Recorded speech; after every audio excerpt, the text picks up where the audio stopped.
Every club, every day. The Global Sports Podcast Network. Hello and welcome to the Daily Brighton podcast with me, Jamie Guerra, and my sidekick, Blessings Chibamba. How we doing, Bless? Yeah, good. Another weekend, another Brighton getting points. Another Brighton game, another Brighton not losing game as well. We are 2 wins and 3 draws. That is 3 draws on the bounce against Nottingham Forest, which we watched today, and that'll be coming out on Monday. So today will be Monday. I guess what are your overall thoughts of the game, Bless? It's interesting because previously we've talked about these two games, Ipswich and Forest, and on paper it looked like we were going to be getting 6 points. We've walked away with 2 because we're flying. Today's one, I'll take it. I actually thought we might struggle today. I say today's one, yesterday's game. Hey. I actually thought we might struggle a little bit more against Forest just because of the players that are out, and also they've just come off a 1-0 win at Anfield as well. So I thought it might be a tricky one. So I think, I'll take the point today. Yeah, the Tricky Trees is what I found out. They is what their nickname is, and they certainly were quite tricky today. um, I am not too disappointed with a draw because Nottingham Forest are surprising a lot of people out there this season. They are actually playing good football. They look like they are quite dangerous, especially on the counter-attack, and that is kind of where they got us today. They very much soaked up pressure. I think we had 71% possession compared to their 29%, but it looked like they were comfortable. We never really created, similar to last week, we never really looked like we were creating that much of a goal threat. We had chances here and there, but it never looked like, just based on the XG, we had 0.94 XG. So it just looks like we didn't create that many chances that were clear cut anyway. So it looked like they were happy to sit back, defend, and then hit us on the fast break, which I think the stat came up on Sky Sports saying that they are the number 1 team in the league at fast breaks and counterattacks this season so far. So it was basically everything I expected the game to be. I knew it would be this kind of game. And me and Joe mentioned it with Mark from the Nottingham Forest podcast of what the game would be like. And we all said, this is how we imagine it, and this is going to be a tough one for Brighton. Yeah, it was definitely a cagey one, especially in like the just opening minutes. Lots of like loose passes. So it was quite cagey, very like 50-50 really. But I do think that first goal, the penalty, that was sort of against the run of play, and that actually woke Brighton up a bit more. And then from there, they started playing a little bit better than they did in the sort of opening moments. Yeah, I'm not lying. For the first 30 minutes, we weren't very good at all. I don't think there were loose passes everywhere. And like you say, they actually looked comfortable. Well, they looked very comfortable, and then they got the goal that they kind of deserved, I guess.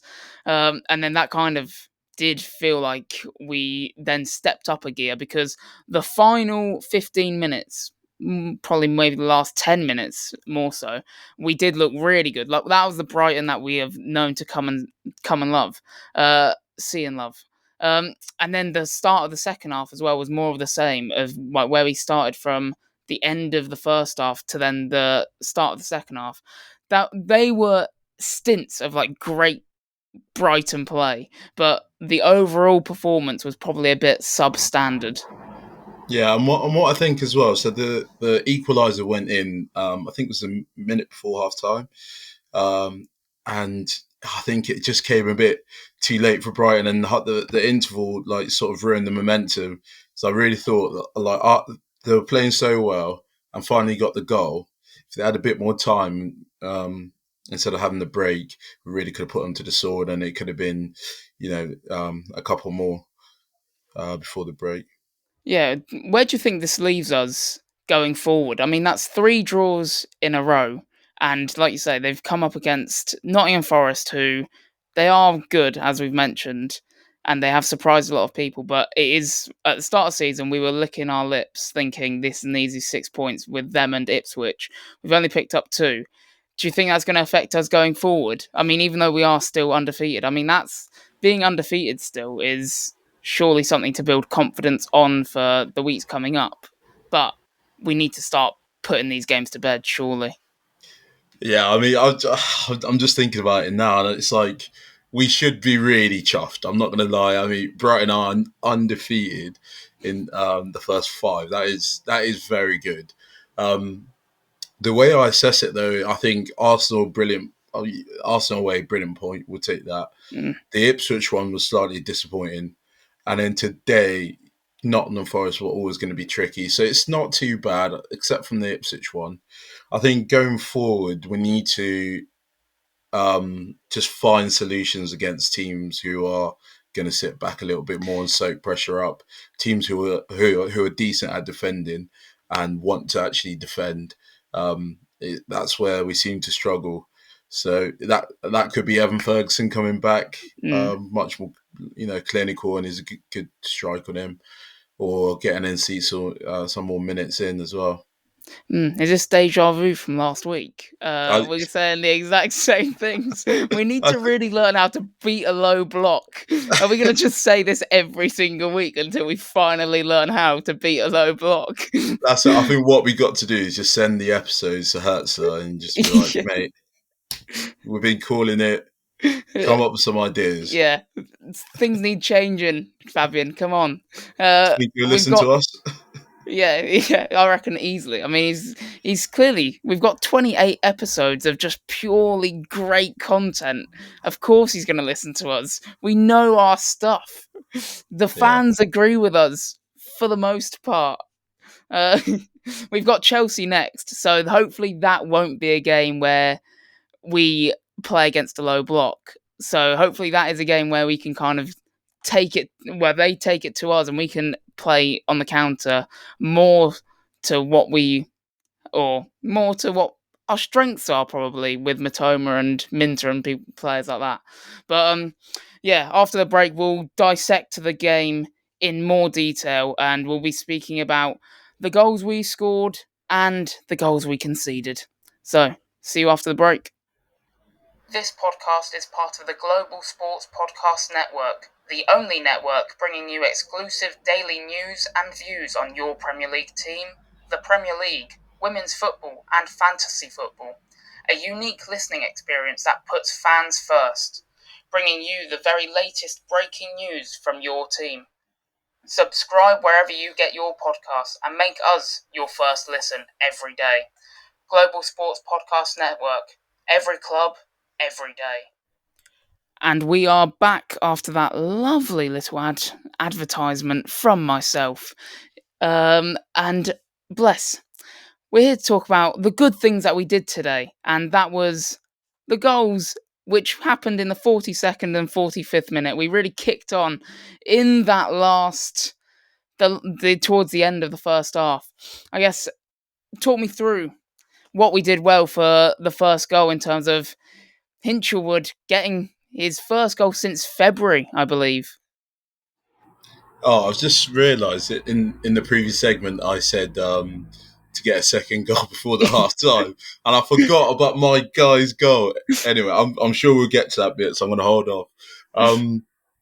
So I think, the first goal was brilliant, I thought, and we've talked about Hinchelwood a lot about his position on this podcast, so I'm going to steer far away from that and say I was happy to see him in midfield, and it was good to see him on the score sheet. That header, I think that was quite an underrated header. I didn't think he could jump at all, to be honest. But yeah, no, very impressive goal, to be honest. Yeah, when I was actually thinking how this game would pan out and how we would score, Hinchelwood header from a John Paul Van Hecker cross, which was pinpoint on the money, was not on my bingo card. I'm not going to lie. I was literally thinking, of all the ways I thought we were going to score, that is not it. But I'm happy it did happen and also the Hinchelwood header, the pose that he's done is like the perfect technique of like how you head the ball. He's gone like the full leapt up and then done the oh. If anyone sees me is watching the YouTube, I've done the proper technique there. But yeah, he probably directs the header. It's got some force behind it. Who knew that was part of his game? But yeah, You never know. You never know. Maybe he's been doing neck weights, yeah, neck like exercise. F1 drivers. But yeah, I mean, and it's also a good sign. And this is what I was thinking of how Hertzler wants to play. Like he's flooding men. Obviously, like you said, Hinchwood playing centre mid today, making that late darting run into the box. Clearly, Hertzler wants our midfielders to be more of an attacking threat and flood the area to get on the end of these chances. Yeah, I think again, slightly different players started today, but it's the same sort of ideas of getting players in those midfielders, the two number eights, into like those pockets and attacking and flooding the box when the ball's gone wide. And it's just, he's probably one of the shortest players on the pitch, and he's found himself in the box and scored a header. So yeah, it's just testament to what Hertz is trying to do, and he does actually just continue to encourage him going forwards. Mm.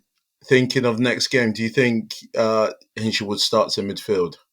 Yeah, this is what I was actually thinking.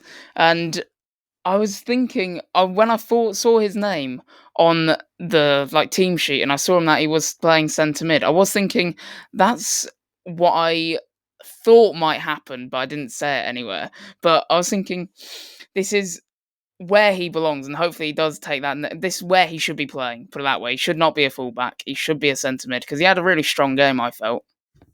Yeah, and I thought he did okay. And in midfield today, it was Belieber and Hinshelwood. That's two very young players in there. Mm, I thought they did all right. It was always going to be like we said, the first 30 minutes or passes were a bit loose and it was a bit sloppy, but I thought they did okay for what they were up against. And the second goal, bless. Should I just give you the floor to rave about your man? I mean, we mention him on every single pod, and the Friday podcast, me and Joe had our guys back. We put him into our starting lineup. We over Chris Wood, and he's repaid the favour. I mean, he's making us look like absolute geniuses here. Yeah, I mean, I'd just like to take the listeners back to before the first game of the season, where I said Danny Welbeck looks sharp. He's going to have a positive year. And Joe laughed. But he's not laughing now because this guy can do it all. Free kicks. He What had a one peach. the week before as well that nearly went in. And I just sort of thought he's picked it up, and I was like, it has to be because the last one was so close.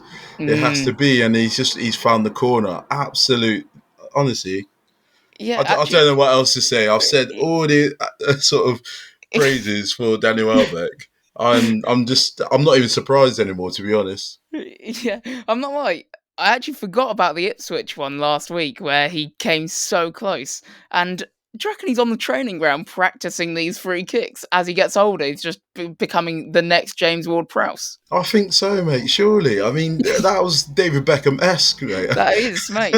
It's just another knot to his bow. Yeah, that's saying. It's just He another knot to absolutely his loves bow. it.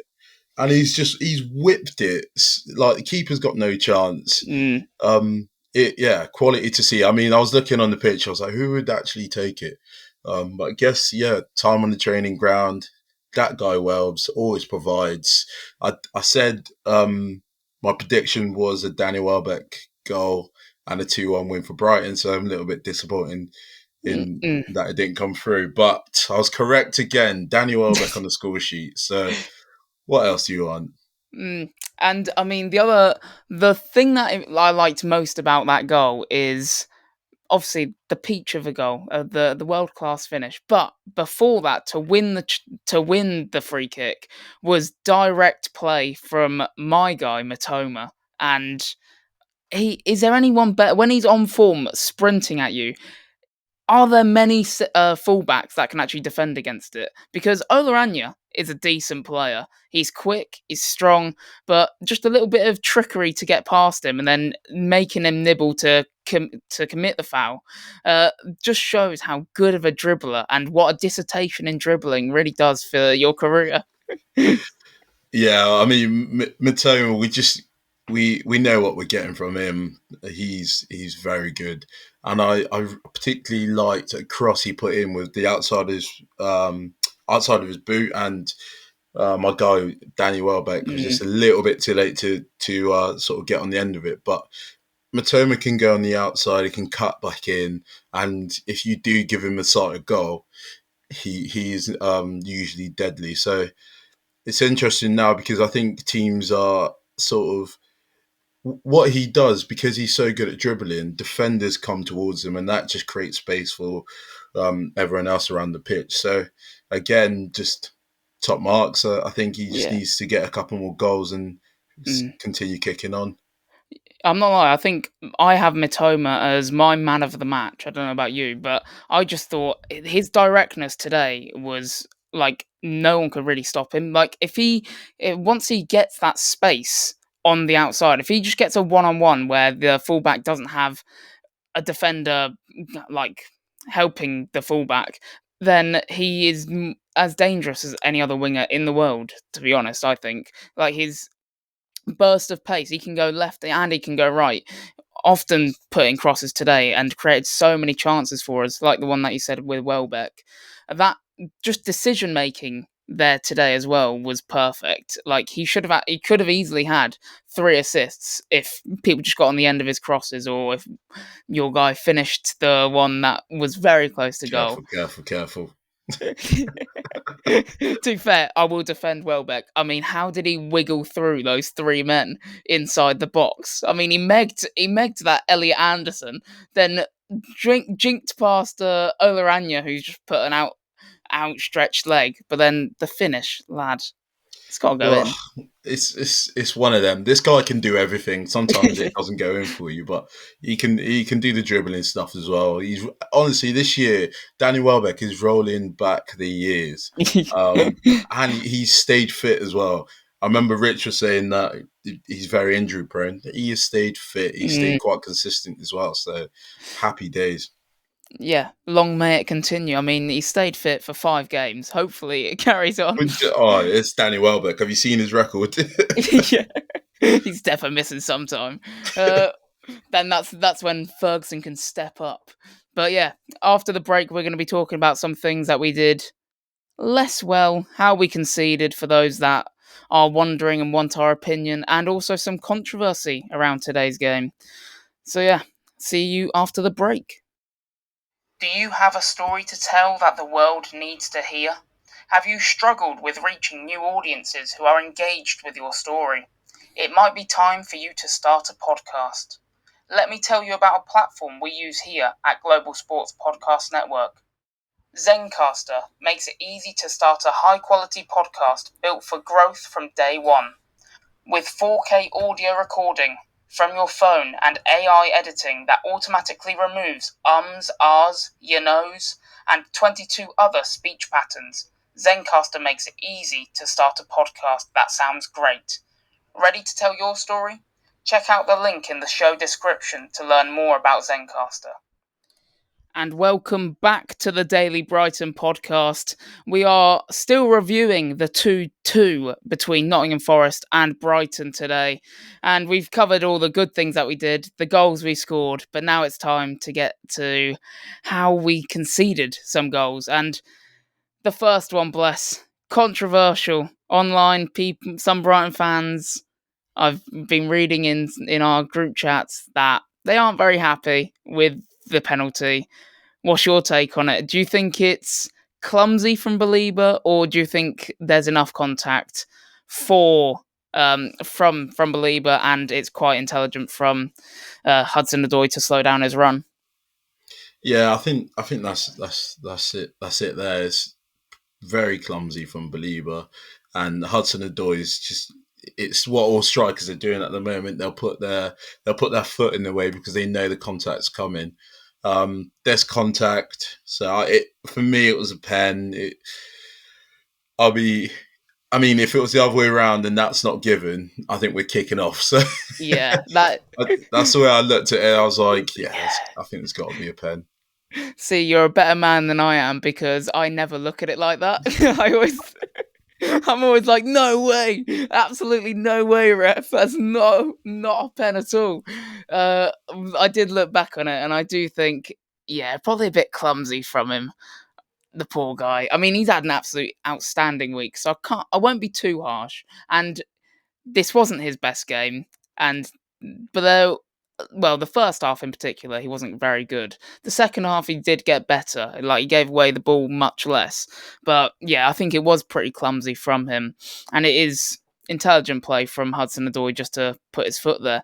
But it all started from, like we were saying earlier, them catching us on the fast break. It was basically out of absolutely nothing that they just played a ball down the channel. Gibbs White is then through on goal, running at pace, cuts it back, and just when I thought we had averted any danger with Estepinian like getting a toe to it, that's when the clumsiness happened, and it demoralizes you when you have been on top or when the game's kind of in the balance and you concede a goal like that.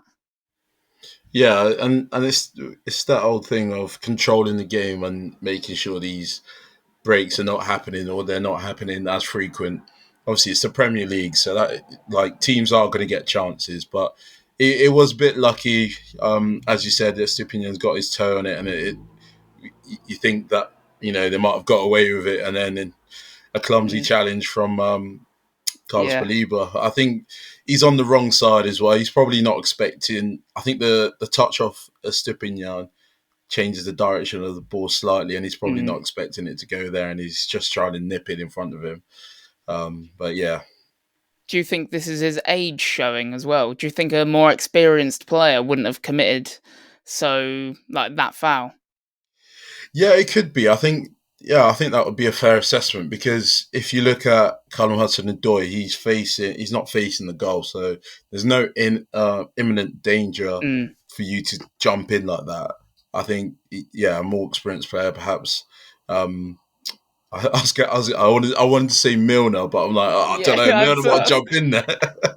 I'm not like that's who I was thinking as well. I was thinking, probably Milner's not making that foul. He's probably avoiding any bit of contact. Whereas Baliba, the bulldozer, wanted to absolutely take him out. Then obviously there's the second goal. That one was more frustrating, I feel, just through poor defending. Like Van Hecker got. I mean, there was no danger where they started this move from. They were just bouncing passes to each other in the midfield, and then Van Hecker, for some reason, just gets sucked into the move, leaves like a whole gap behind him, and this is where they just played a through ball into that vacated space. They're like, oh right, someone will be onto it, and obviously Jota is apparently very rapid, and he just got on the end of it and played a good square ball to this Borna Souza. Was that his name? Ramon Souza. Yes. Yeah, whoever that is. But there you go. He's on the score sheet somehow. We've conceded to him. But yeah, it was so don't get sucked into that situation. He's been so good this season, and he just let that got sucked in. Ugh. I would disagree with you a bit. I think I'm more disappointed with the Believer situation and the penalty, just because I just think that move from Wolves was probably the best thing they've done all season. I think that was something from the training ground because they pinged it about and found moved Van Heck out of that space, and then that's where the ball went directly. I think Hertzer wants the defenders to be aggressive, so he's followed the man thinking, it's going to be all right, but it wasn't all right. You can also look at Veltman maybe needs to tuck in a little bit. Yeah. Maybe the lack of pace as well from Veltman. That's the thing. I was looking at Veltman keeping. The problem I had with Veltman is that once he saw Van Hecker go, he should have then stepped up immediately because he kept them all onside. Yeah. And that's where there was like a bit of miscommunication because we caught them offside like 3 or 4 times in that game. It felt anyway. And it just like this one time where we didn't quite execute properly, or there was this one bit of miscommunication. But yeah, what did you make of Van Hecker's game as well? Because I didn't think he had. I've obviously been singing his praises all season, but I think this was definitely his worst game so far. Yeah, I'd agree with you. I don't think he had the best of games because, I mean, Forest's attack is decent, but you are going to face much better attacks in the Premier League. And Brighton are at home. Conceding 2 is not great. I'm not saying it's all down to him, but, he's part of that unit. The assist obviously was a good part, but overall, yeah, probably not his best day, I'd say. Yeah.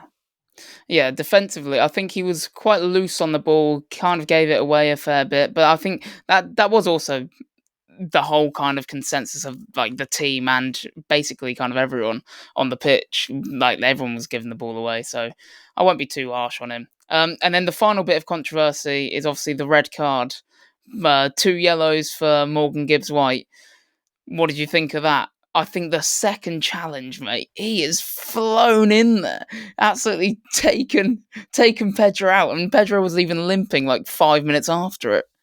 Yeah, that's the thing as well because Pedro's just come back from injury, Mm. and he's done that, and we need João Pedro. I think the minutes that he wasn't on the pitch really highlighted that how much he was missed. The funny thing about that challenge is Morgan Gibbs-White has stood up and is giving the ref the finger like, no, Yeah. don't you book me because that was a clean tackle. I was thinking, wow. Oh, Yeah, we had 10 minutes as well to try or maybe 12 minutes to try and find a winner when they had 10 men, and yet again we failed. So that's also very annoying. It does feel when this has happened to us twice now, where we failed to find a winner against 10 men. Yeah, I think things need to be worked on and how we can beat this low block, like we mentioned, and we keep going on about, and we probably will be going on about all season. So Fabian Hertzler, sort it out, lad. But yeah, that's everything from us. And then tomorrow we'll be talking about our takeaways from yesterday's game, and also some of the performances and go into the game in more depth. So thank you very much, guys, for listening. It's been your old hosts. Every Sunday we are here, me and Bless, talking about the Brighton game to release on Monday. But yeah, see you next time, guys. Every club, every day. The Global Sports Podcast Network.